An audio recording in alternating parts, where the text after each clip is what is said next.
Unless otherwise indicated, Ratchet Book Club is intended for a mature audience. Viewer discretion is greatly advised.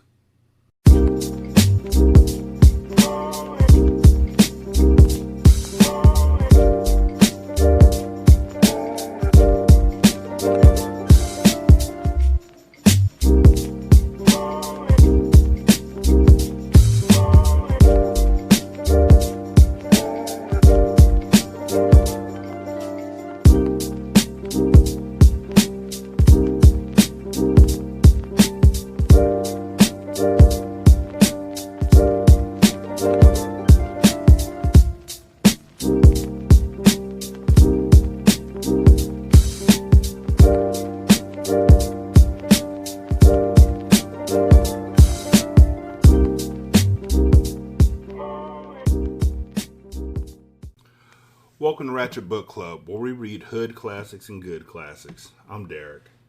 We are 75% of the way through the Coldest Winter Ever, which somehow seems like so much more than that.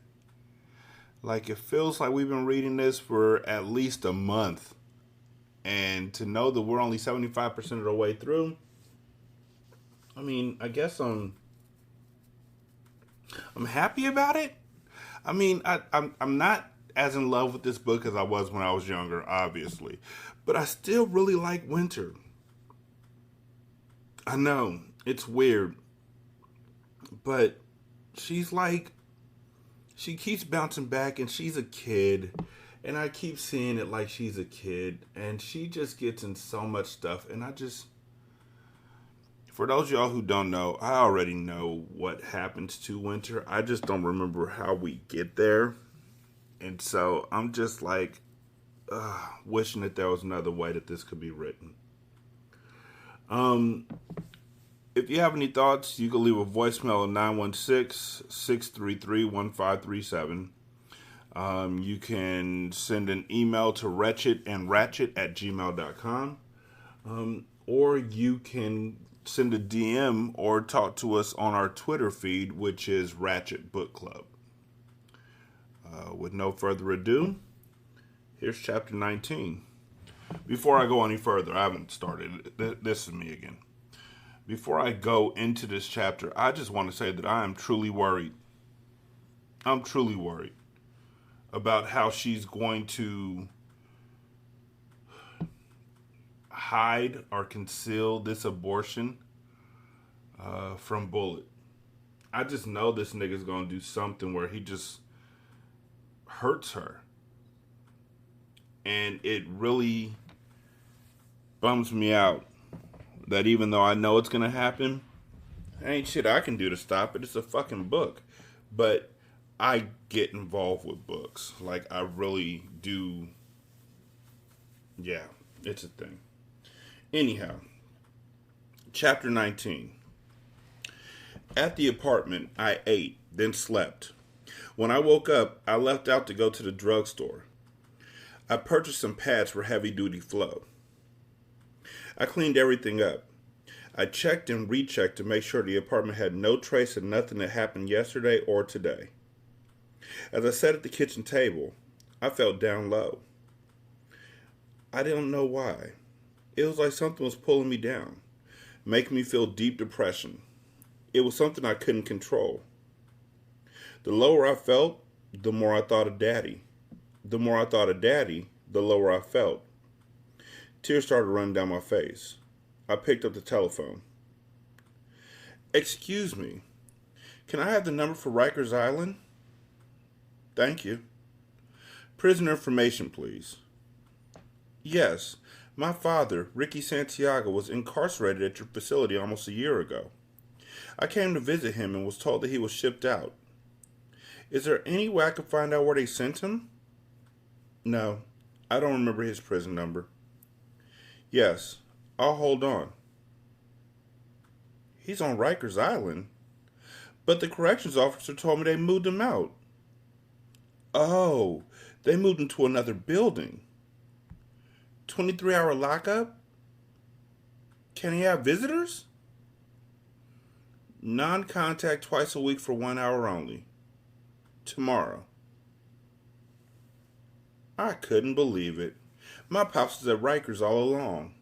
The fucking fake cop lied to me. Bullet knew. I knew he knew. The problem is, he didn't want me to know. I said I would find out myself.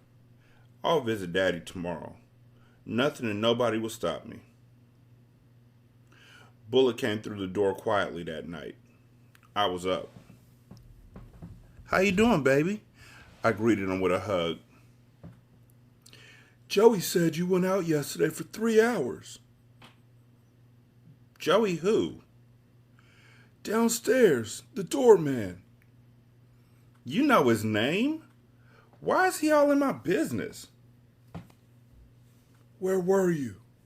Bullet asked, looking dead into my eyes. I went shopping. What'd you buy? I didn't see nothing I liked. Are you lying to me? I told you never to lie to me. I went window shopping. It wasn't nothing. I was going to ask you for some money. I just went to look at a few things. Why'd you say you didn't go out? He asked. I don't know. It was stupid. I don't know. It won't happen again. I couldn't arrange my words fast enough. Bullet had me all off guard. What won't happen again? What, you won't go out again? No, I'm saying I'll let you know if I'm going out and where I'm going. A dick suck cures everything. So I unfastened Bullet's belt, dropped down to my knees and went to work. I centered myself so he could see my lips sucking and pulling, so he could see my tongue. He needed to know he was the boss. I had no problem with that. When I saw his mouth open wide, a look of pain covered his face, but I knew it was just the ecstasy of him busting in my mouth. He got down on the floor with me and we talked. Baby, you're fucking up my head, he said in a soft tone, the anger removed from his voice. When you fuck up my head, you fuck up my business, and I can't let anybody fuck up my business. I ain't doing nothing, Bullet. I swear it's all about you and me. That's it. You think I'm leaving this good dick alone? You crazy. He smiled. This dick is good, isn't it? It's the best. Would you die for me? He asked. Baby, I'd lie for you, ride for you, die for you. But if I die for you, I couldn't have no more of this good dick. I laughed, feeding his ego. I need to shift him off thinking I did something I didn't do. He rolled on his side with another hard-on. He began to undo my pants. I'm on my period, I said, trying not to panic. I bent over to lick his balls again. He pulled my head up and said, A nigga wants pussy. This is my pussy, right? He questioned. I answered with a nod. A little blood ain't gonna hurt this big dick. He was all up in me. How can I describe the feeling? It wasn't pleasure. It wasn't pain. It was nothing. Like a dick plunging into an ocean. But still, I conjured up some moans for him. I grabbed the Tech 9 out of the small drawer in the dresser next to the bed. It was early morning. There were crazy noises coming out of the living room. If somebody beside Bullet was in there, they was about to catch a bad one. As I yanked open the bedroom door, standing behind it with the Tech, I heard growling. Not human noises, but like an animal. Walking backwards, I stepped away from the door. I heard running, barking, and then howling. Then I heard chains buckling. Motherfucking Bullet had 2 Rottweilers in our no pets allowed building. Vicious looking, no nonsense killer dogs with a chain that allowed them to roam the entire length of the living room and kitchen and 2 feet into our bedroom. Bullet! Bullet! I yelled out to him. Are you home? What the hell's going on? But he wasn't here. I sat on the bed with the tech, debating. Them fucking dogs sat and stared as if all they needed was one miracle to pop the chain and eat my ass alive. I used the bedroom phone to page Bullet. Minutes later, he called back. What's up, baby? Talk fast. What's up with these fucking dogs? My bitches? Yeah, your bitches. Them some loyal bitches. They do whatever I tell them to do. I tell them to sit, they sit. I tell them to stay, they stay. Are you loyal, Winter? You goddamn right I'm loyal, and I'm ready to blast your bitches to pieces. Well, that would be dumb.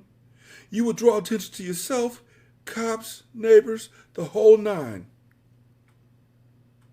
The barking dogs is gonna draw attention, I tried to reason with him. If you don't bother them, they won't bark. Just close the bedroom door and stay put. You crazy, I told him, without hostility. Yeah. Your pussy smelled funny yesterday. Click. He hung up. I was vexed that I couldn't get out to see Pops. If I missed the 1 hour visit today, I wouldn't be able to visit again for at least another 4 days. By evening time, that was the least of my worries. I couldn't leave the bedroom, so I couldn't eat. All I had was a bag of Lorna Doone cookies that Bullet had been eating in our bedroom last night. The hungrier I got, the hungrier the dogs got. By midnight, they were growling, and so was I. My stomach was roaring, and the pills that the nurse had given me was wrecking me on a damn near empty belly. That night, Bullet never came in. In the morning, I paged him, but he didn't call back. My mouth was so dry from the Lorna Doone cookies, I started drinking tap water out of the bathroom in our bedroom. For 2 nights and 3 mornings, I was held hostage by the dogs. Finally, Bullet came in with somebody else. I could hear him talking. I listened as he fed the dogs before feeding me. He didn't even open the bedroom door to look in on me first. I wasn't going to open the bedroom door. I was too mad and too weak. A half hour later, the bedroom door opened. He stood in the entrance with a big smile. The same smile that I found so seductive. Where are those dogs? Was the first question I asked. I sent Joey to walk them. What was Joey doing up here? Someone had to clean up the dog shit. I'm hungry, I mumbled. Oh, so you remember who feeds you? I never forgot. Good. Bullet carried me off the bed and into the kitchen. He had 2 big breakfast takeout orders ready for me and a large container of orange juice. I ate without a word. Get dressed. Take a walk with me, Bullet demanded. As I was learning not to resist him, I followed his instructions. When we reached the lobby, Bullet untied the killer Rottweilers from the outside black gate where the frightened but greedy doorman, Joey, watched from a distance. We walked with the dogs who, in Bullet's presence, somehow turned friendly. Two-faced bitches. I gotta make a run. I'm taking you with me. I smiled because I like to travel. But then I thought about my father and how it's been too long since I've seen him. That's right. If I leave you here, I don't know what you'll get into. I know if I was an ex-nigga, I'd be willing to die trying to talk to your fine ass. Now, I could leave you with the dogs, he said, petting them like they were pups. But I get the feeling you don't like them. You know I got a kennel full of these babies. They sell for $850 each. I train them in the basement in Brooklyn. They sell like crack. They just cost more. I thought you was going to bounce from Brooklyn, I reminded him. I am. But I'm going to flow from there real natural. No one will notice. I'll just get in my car one day and pull away from the curb and never come back. No moving trucks, nothing. No one will know the difference for a while. I'm sure there'll be some hoes left crying at the curb when you leave, I teased. I don't fuck with them low-class bitches. They all ran through. All your girls is fucked up, fucked in, and fucked out. He laughed. Brooklyn got new hoes coming up. Now all the old bitches is fighting them. Whatever. So where are we traveling to, I asked. Baltimore. What you know about that? He said, peering into my eyes again. Not a damn thing. Then why you have a bus ticket to Maryland in your coat pocket when I first picked you up? Damn. I forgot all about that ticket. As you can see, I never went. Where was you going? He questioned me further. I don't know. Nowhere, I lied. Why you be lying so much, Winter? What? I stalled to arrange my defense in my own head. You was probably gonna check that nigga Midnight from Santiago's crew. He was talking casually and exploding bombs all at the same time. How you figure that? I played it off. Don't play dumb. I'd never forget a face. It could cost me my life. I never liked that cat. He was too quiet. Never knew what he was thinking. I watched how he moved. When Santiago's empire started crumbling, that cat just started scaling this shit down. I know some cats who ran up in the spot. They said that nigga didn't have nothing. Just a mattress on his floor, a sheet, toothbrush, and a fucking candle. I mean, no jewels in the place, no money, nothing. Dude didn't even have a phone. It was like he knew that was coming. In the whole team, he was the only one who walks away free and standing. Cat said he was clean, not a fed, not a snitch, nothing. He had to put down all that dough he stacked somewhere. Anyway, my niggas down in the Baltimore area keep an eye on him for me. But ain't nothing popping with him. He ain't pushing no weight. Why are you telling me this? I asked, as if I didn't care. In case you got any ideas about the trip. That man don't have what it takes to keep you, he warned. I don't want him. Yeah, whatever. So, check this out. Let me tell you how we gonna do this. A lot of cats roll south in Benzes, Lexus, and BMWs. They got the tent, rims, windows, music blasting, a car full of niggas, and they end up getting pulled over by the cops. Point blank. Police search the car. They end up doing 10, 15, 20 years. We gonna think smart. First, we gonna rent a car. You'll get it with your credit card. I ain't got no credit card. Yeah, it came in the mail for you the other day.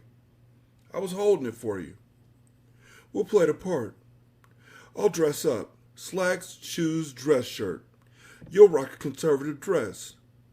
We'll play something on the radio, like Light FM. What difference does it make what station plays? I could swear the fucking police got some kind of nigga radar. If they hear you pumping hip-hop, you get pulled over. If we get pulled over, we'll both tell the same story. We're in the church. We're on our way to a revival. We sing in the choir. You're fucking crazy, I cracked up. I'm dead serious. You gotta rehearse the small stuff. They'll catch you on a technicality. I got a bunch of close call stories. I know how this shit works. Are you scared? I'm not afraid of nothing, I told him the truth. Good. Keep it natural. At the apartment, Bullet made a few calls and finalized arrangements. He came out of his walk-in closet with 3 teddy bears. In the bedroom, he told me what to wear. I changed. He got did up like a Sunday school teacher in a suit. Me, him, the dogs, and the teddy bears headed to the car rental spot in his car. At the spot, he pointed out a lady standing in front with a big pink sweater on. He told me to go in, use my credit card and her driver's license. She's the driver. You're the payee. But who the hell is she and where'd she come from? Yeah. She just a chick from around the way who don't mind doing a favor for me. I looked at him and then looked back at her. She was homely, so I said okay. He told me to ask for an infant car seat. We rented a Buick LeSabre family car. The Rent-A-Wreck people were just so happy to have a customer.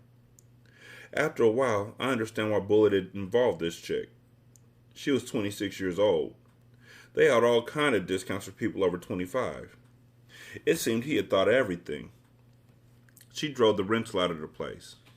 I hopped back in the Lex. She followed us. Now where are we going? Brooklyn. I gotta give the Lex to my man for safekeeping. She's going home. She'll drive the rental to Brooklyn. Me and you, we gotta drop the dogs. Then we hop in the rental and be out. Bullet saw how skeptical I looked at going to Brooklyn. You want to hold the burner? He asked. When we get there, I told him. Something wasn't right. You know how you just get that feeling? As we turned onto our old Brooklyn neighborhood block that midday afternoon, it was crowded with fire trucks and emergency vehicles. Maybe we ought to turn around and come back when the commotion dies down, I mentioned to Bullet. Nope. It's a 4-hour drive to Baltimore. We gotta make good time, he said. We pulled up to a parking space. Donna, the chick with the pink sweater, pulled up and parked in the rental behind us. She got out and knocked on the driver's side of the car and handed Bullet the rental keys. She stood crouched over at the window like she was expecting something. He stepped out of the car. I was watching that bitch like a hawk. I saw him slide her a yard. Then she bounced. Bullet reached back in the car and grabbed the dogs. I'll be right back. He was going to drop the dogs off. Aren't you forgetting something? I asked him, looking dead in his eyes. What? His face was blank. Oh, yeah. He leaned into the car, opened the special compartment, and passed me the 22. Keep the doors locked, he ordered. 10 seconds after he left, a white guy in a car pulled up alongside us. Fire marshal, you have to move this car. I smiled pleasantly and agreed. Yet my stomach was like a butterfly cage. I threw the gun under the driver's seat. Then I opened the door, walked around to the driver's side, used the key in the ignition, and started the car. On exactly the opposite side of the curb, I parked. Through the tinted window, I sat and watched the courtyard filled up with people filing out the building. The way everything was positioned on an angle, I couldn't get a full view of what was happening, but I saw the smoke. I saw the long water hoses running from the fire truck through the courtyard and toward the building. Now my eye is like a zoom lens. I'm trying to check faces in the crowd so I could be on the offense instead of the defense. Shame and disgust are the only things that could describe my state of mind when I spotted Mama in the crowd. She was wearing purple hot pants in the winter, a red t-shirt, run-over Reeboks, and carrying a dirty yellow crochet bag. She was bumping into people in the crowd, pushing them out of the way the whole time, staring at the ground, looking for loose change or a vial the way crackheads do.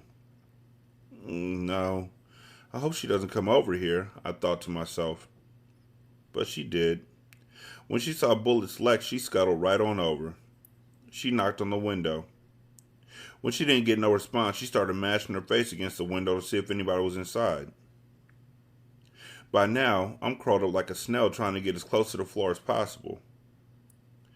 When she got to the window on the passenger side and pressed her face against the window, she saw me. My baby. Winter, is that you? Come out here, girl. When I didn't move, she demanded like she was in charge. Winter Santiago, this your mother speaking. Get out of the car. With my legs tired of being jammed, I crawled back into the seat but wouldn't open the door. Oh, I know you. I got something for you. She started digging in the dirty yellow bag.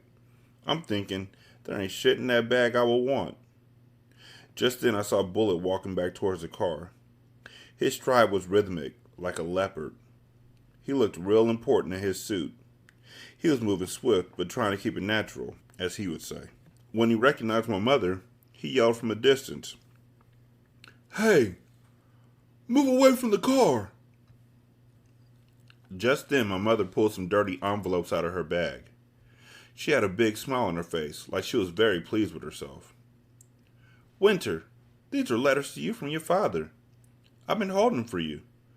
I didn't know if I would ever see you again. I felt a shockwave shoot through my body. At that split second, those letters became the most important thing in my life.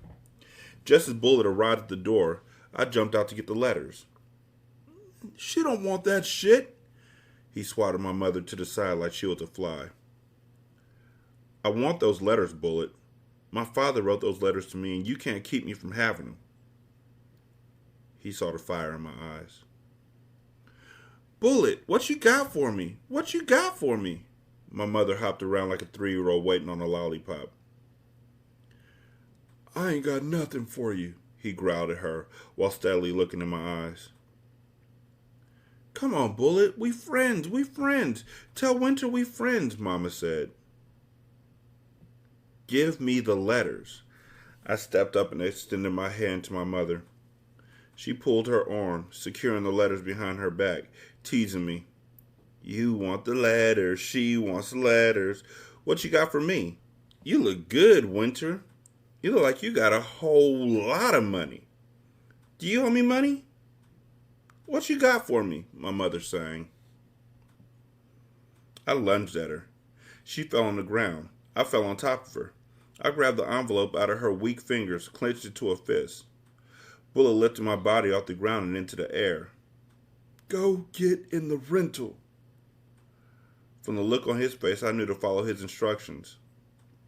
I didn't care because I had the letters. He threw a $10 bill on the ground and told Mama to go get what she needs somewhere else. She picked it up and disappeared as fast as she came. Bullet placed the teddy bears in the back seat of the rental, next to the infant car seat. Don't fucking move, he threatened me. I saw him signal to his man who was standing on the car watching the firefighters put out the fire. His man got on the driver's side of the Lex. Bullet leaned into the passenger door. He put all his guns from the compartment into a carry bag. He walked back and threw the bag into the trunk of the rental. As he returned to the driver's side of the rental, I asked him, Did you get the 22? It's under the driver's seat in your car. His man was pulling off. Bullet trotted in his church suit behind the car to catch up with him. Yo, hold up, man. I didn't even have time to turn my head a little bit. A brick came crashed through the window of the passenger side of the rental. You stupid fucking bitch! You have the nerve to bring your ass back around here! The door swung open and Simone charged in. With her heavy hands around my neck, her weight was holding me down on the front seat. I started throwing mad punches, swinging at her face, punching her in the eyes to get her off balance. The car was rocking. People started gathering around the car, cheering. I could hear people walking on top of the car roof, the whole nine. Me and Simone were still thumping. I bit her. She tore open the top of my dress. Next thing I know, we both fell out of the car into the street. We was wrestling. I was using my knee to kick her in the belly. Laid out on the ground, she reached her big arm towards the gutter and grabbed a dirty bottle. I tried to shake it out of her hand, but she was a big buffalo. She broke the bottle. I caught flashes of the faces in the crowd that now had us pinned in. I saw nasty little Natalie standing there, egging Simone on. Cut the bitch! Cut her! She called out. Simone kept coming at me. I was lighter on my feet, so I ducked and dodged. For a second, I looked up because I saw Bullet coming through the crowd with the gun in his hand. Just seeing him got me feeling pumped. Now I had superpowers. But Simone took advantage of that split second when I looked away. Her big arm came swinging down, slicing a 7-inch gash on the left side of my face. I felt my face open up. I grabbed my head and blood was all over my fingers. My face felt hot, like it was surrounded with heat. Bullet shot the gun in the air, and everybody started running. Even Simone bounced. Some bold people stood right there and kept watching. "Oh, baby," Bullet said when he saw my face in the blood. He led me to the rental. He sat me down in the car. For seconds, he just kept saying, "Damn, damn, damn." Then, whoop, whoop, police sirens. I could see the red lights bouncing in the rearview mirror as the police cars ripped down the street. Bullet closed the passenger door and ran around to drive the car. Suckers in the crowd pointed our car out to the police.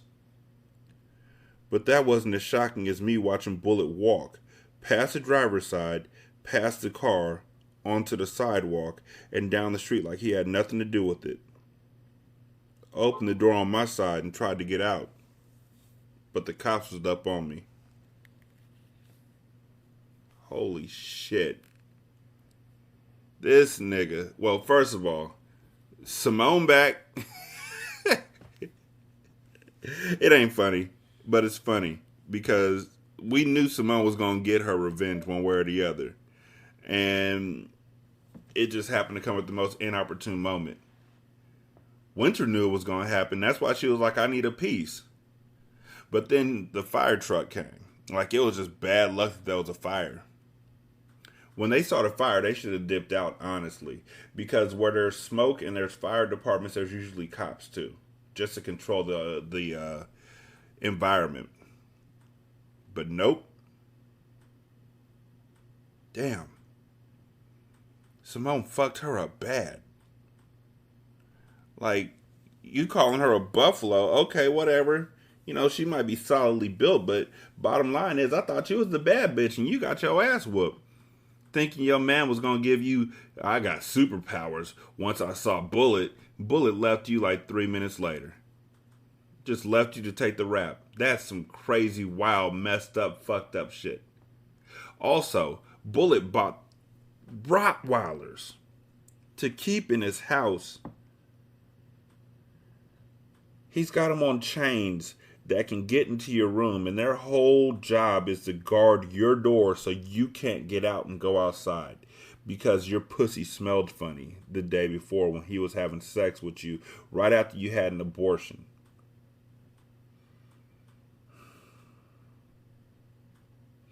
I thought he was going to abuse her. Honestly, I did. I thought he was going to hit her at some point, but this is way... This is fucked up. It ain't way more fucked up because abuse is horrible. But this goes to that point that I'm sure Sister Soulja is going to make at some point, that most women are in jail because of a man. Whether they're running drugs for him or whatever it may be, they're usually in jail for a man. And that popped into my head as well. Damn, Simone got her with a dirty bottle too. That shit about to be infected. They about to start calling her Bubbles. You remember the nigga in like the first chapter who was looking at her when she was little and her dad cut a gash on his face for her. Now she got a gash cut in her face. Ain't gonna heal right. Can't get right. Your name about to be Bubbles. But yeah, Bullet is a fucking paranoid motherfucking monster. Like, I'm sure we ain't seen nothing yet, and I'm sure he ain't about to look in for her when she's in jail, and I'm sure he's not gonna pay for no fucking lawyer. The nigga literally left her behind, left her hanging. Damn. That's crazy. That's crazy. I did not see that coming.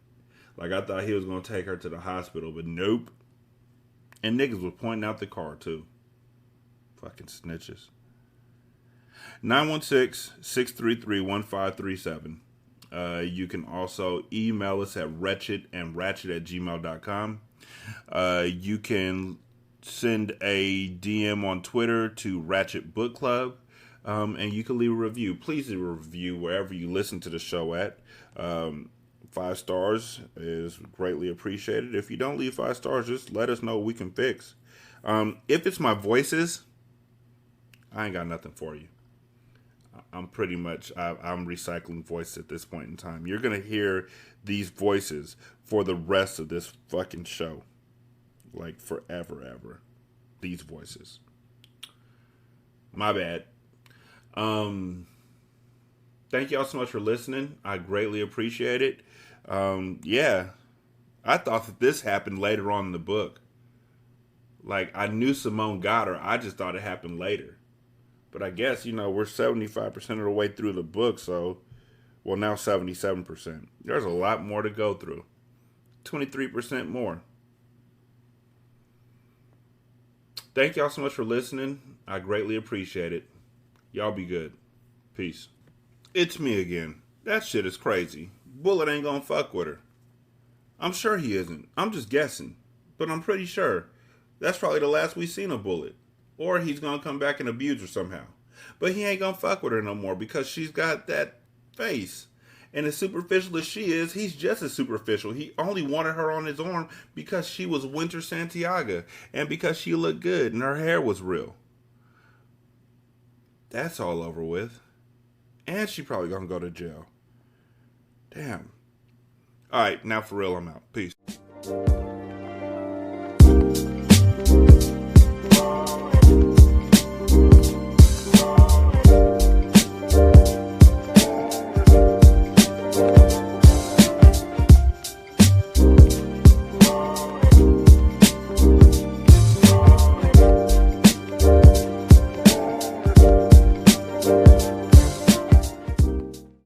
The intro and outro to Ratchet Book Club is by That Kid Garan, and it's called Goodbyes. You can email him at tkgbeats94@gmail.com for more information on how to lease this beat. This is Single Simulcast. Don't know by now, did you say?